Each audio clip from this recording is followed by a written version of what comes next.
ገሰሰ ወልደ ኪዳንና ከናቱ ወይዘሮ ጌጤ ጉርሙ ነው እዚህ አዲስ አበባ ጠመንጃ ያሽ ሰፈር የተወለደው። ገና የ6 ወር ሕፃን እያለ ግን እናትና አባቱ ተለያዩ። እናም ከዚህ እድሜው ጀምሮ ወሊሶ ከነበሩት የእናቱ እናት ወይዘሮ ነገዬ ዲንሳ ጋር አደገ።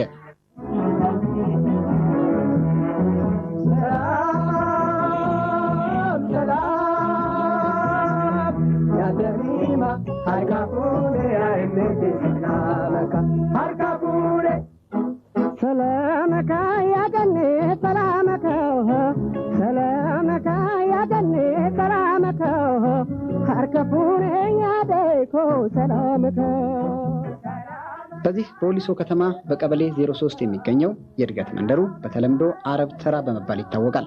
ታዳጊው ጥላሁን ታዲያ በጊዜው እዚህ አካባቢ ከነበሩ ወጣቶች ጎላ ብሎ የሚያሳይ ተሰጥኦ እንዳለው ይታይ ነበር።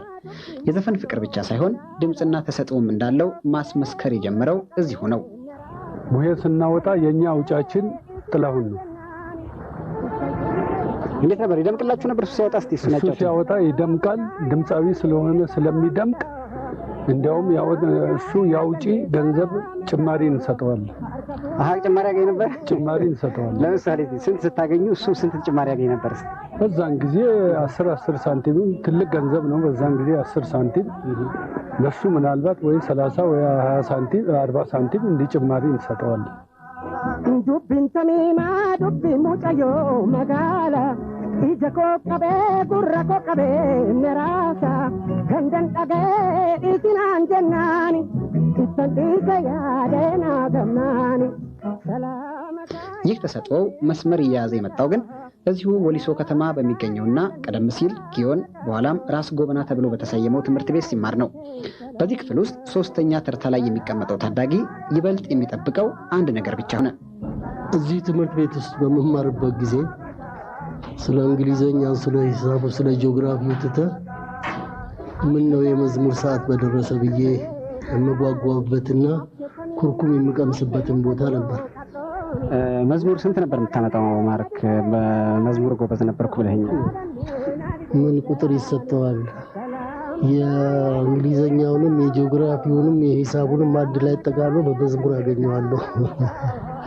ራሳቸውም ለኪነ ጥበብ የተለየ ፍቅር ነበራቸው የሚባሉት ሱዳናዊው ርዕሰ መምህር ሚስተር ሸዳድ ባቋቋሙት የትምህርት ቤቱ የሙዚቃ ቡድን ውስጥም ጥላሁን ዋነኛው አባል ነበር። የርዕሰ መምህሩንም ትኩረት ሳበ። የትምህርት ቤቱ ዳይሬክተር ሚስተር ሸዳድ የሚባል ምክትሉ ሚስተር አዝሚ ነበሩ። ሁለቱም ሱዳናዊዎች ናቸው።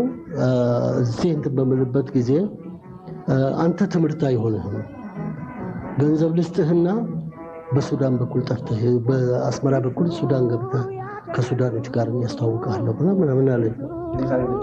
ድምጻዊ እንደሆነ ሚስተር ሸዳድ የሚባል አለ። አንተ ትምህርት አይሆንህም፣ ትምህርት ስለማይሆንህ አንተ ቀጥታውን ወደ ሌላ እንትን ውስጥ ወደ ኪነት ውስጥ መግባት አለብህ ብሎ ተናግሮታል።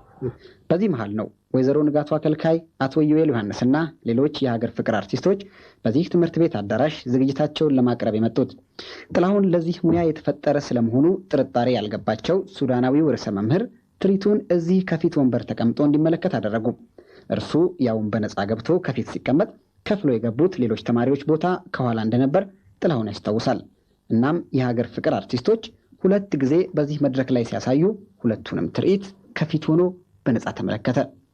ያኔ በዚህ መድረክ ላይ የቀረቡትን ቃል በቃል ያስታውሳል።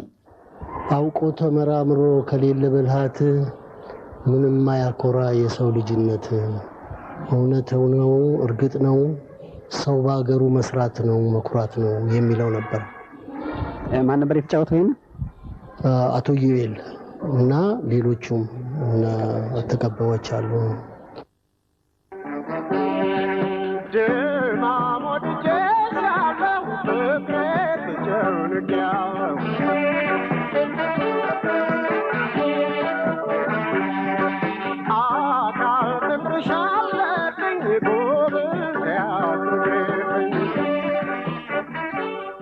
የጥላሁን ሌላ የህይወት ምዕራፍ የሚጀምረው ከዚህ ጊዜ ነው።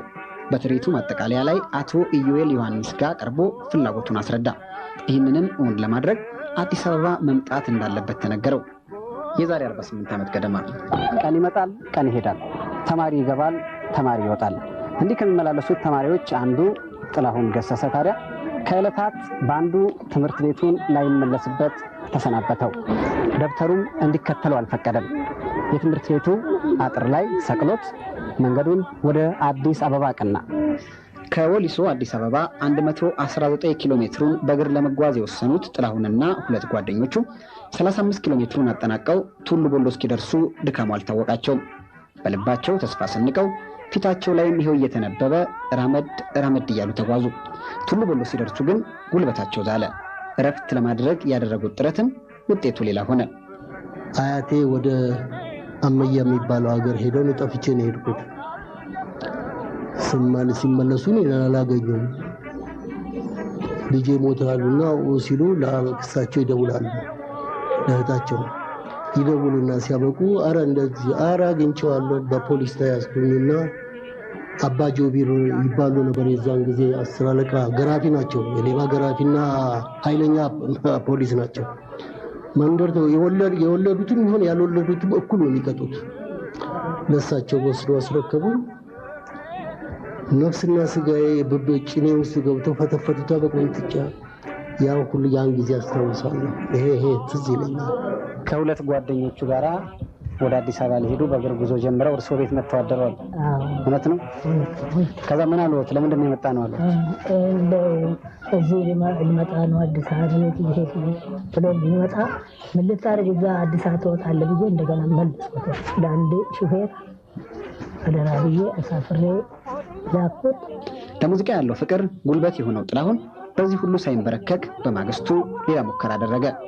ጊዜው በግምት 11 ሰዓት አካባቢ አመሻሽ ላይ ከወሊሶ የተነሳው የጭነት መኪና ሾፌር ከተለመደው ጭነት ሌላ አንድ ታዳጊ ሸራ ለብሶ ውስጡ መደበቁን አልተገነዘበም። ታዳጊው እንደተኛ መኪናው ጉዞውን ቀጠለ። ጥላሁን ከቱሉ ቦሎ በተመለሰ ማግስት ሁለተኛው ሙከራ ያደረገው በዚህ መልኩ ነው። ደግሞ ተሳካለት።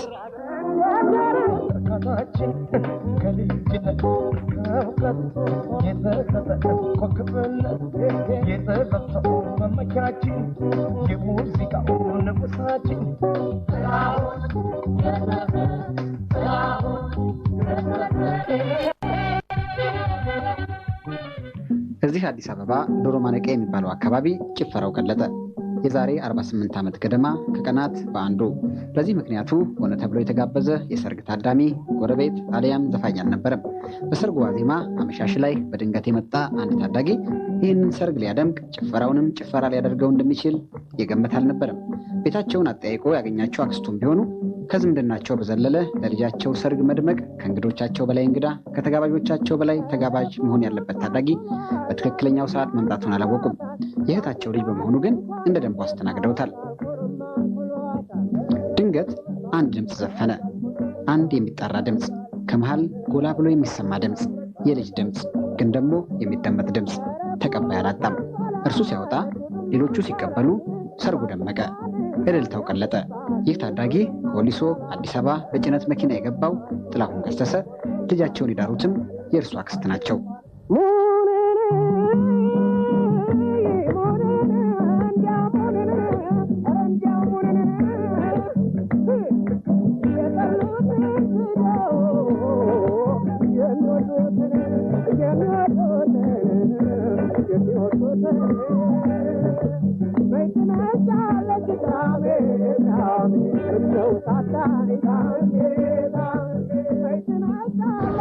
እዛ ላይ በቃ አሽካብቼ ሙሽራ ዘፈን የምን ዘፈን ምንም አልቀረኝም። ዘፈኑ።